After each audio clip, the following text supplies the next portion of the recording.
Shot করে ভেঙে গেল ঘুম। টেলিফোনের ঘন্টা।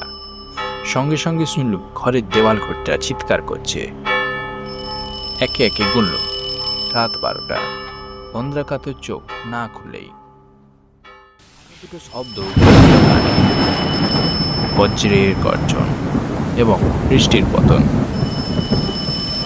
এই শল্যাক্ত দুপুর রাত, নিশ্চয়ই কোনো রোগী। বিছানা ছেড়ে নেবে রিসিভারটা তুলে সাড়া দিল। হ্যালো।